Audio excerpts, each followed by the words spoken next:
Hello, I'm proud to introduce to you Fleet Calamity, a movement-based card game of strategy in which you take control of a space-faring fleet in a struggle to gain resources, power, and expand your empire. In this video, I will teach you the various aspects of Fleet Calamity, so without further delay, let's jump right in. What are the aspects of Fleet Calamity? Let's begin with an introduction to the GUI, cards, and playing fields. We will begin in the sector map and move to the combat later in this video. The sector map is the large map showing all the various territories. In this view, you can draw cards, move flotilla, warp, play vessels, play traps, and play upgrades. The only thing you can't do is fight. That is left into combat. Let's discuss the flotilla. You start with 3 flotilla, a battleship, a resource ship, and a civilian ship. Each flotilla has hangar space and population. Hangar space is how many vessels a flotilla can hold. For example, the battleship can hold 7 vessels. Population is the representation of health. Each flotilla has a different amount of health. For example, the civilian ship has the highest amount, whereas the battleship has the lowest. Let's move on to vessels.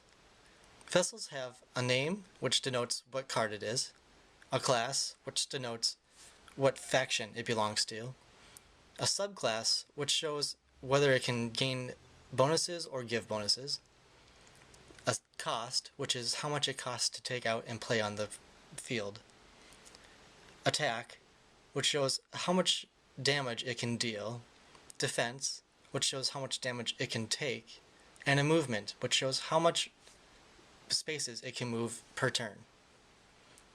There are also upgrades and traps. Each have a name, which denotes which card it is, a class, which denotes whether it's an upgrade or a trap, and a cost, which is how much it costs in order to bring out into the field. Now, I will walk you through a brief example of gameplay to show you how the game functions and would generally look. As the game plays out, I will be describing the various actions to help you understand what you're looking at. In this playthrough, we will be skipping forward in time on occasion to not be repetitive and save on time. On the first turn, each player would set up their flotilla in the first 2 rows closest to them. Now, the player that's going would then draw until they have 7 cards. Now, after drawing, you can choose to warp or not, and we will choose not to warp. We then will discard for resources. Each card that we discard gains us 1 resource. With our discarded resources, we will now deploy vessels. Now, I'm going to move my flotilla 1 hex. This is not warping.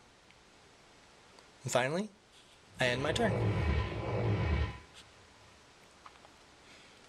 On the second turn, I now draw until I have 7 cards in my hand once more.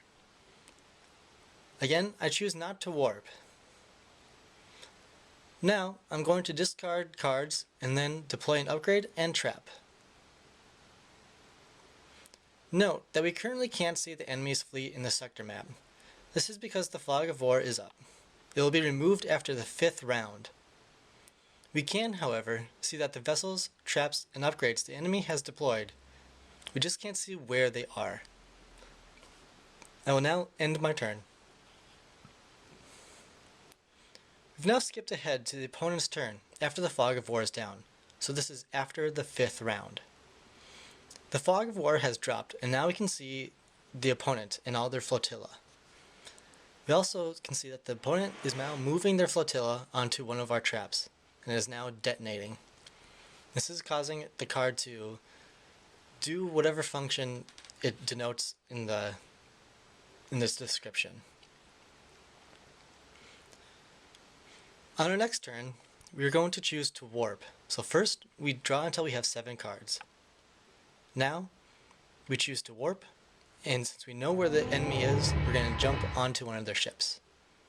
This now brings us into combat. We are now in combat.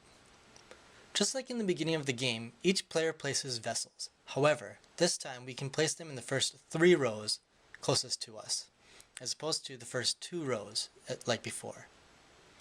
Fog of War is removed after each player has placed their vessels. It is now the enemy's turn since we warped, which has ended our turn. The enemy has no vessels, so they use flotilla guns to shoot our vessel and destroy it. To do this, a player must pay 4 resources to deal damage, worth 2, to anything on the field. The enemy ends their turn. It is now our turn. I draw 1 card instead of up to 7 while in combat. I choose not to warp and thus continue my turn. I discard cards to gain resources. I deploy vessels in another flotilla, but I can't deploy a vessel into a flotilla that's in combat. I play a trap, which is deployed in combat.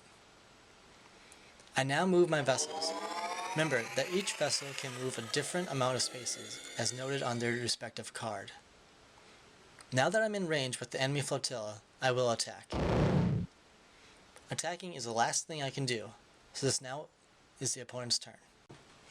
This concludes the brief glimpse of Fleet Calamity. To recap, Fleet Calamity is a movement-based card game of strategy. Each opponent builds up their fleet by discarding resources to gain vessels, traps, and upgrades. With their fleet, they wage war on their opponent. A player must be always improving their deck, choosing the right place to put their vessels, and be wary of the enemy's traps. Thank you very much for watching. I am very proud of what Fleet Calamity has become and thrilled to see where it will go in the future.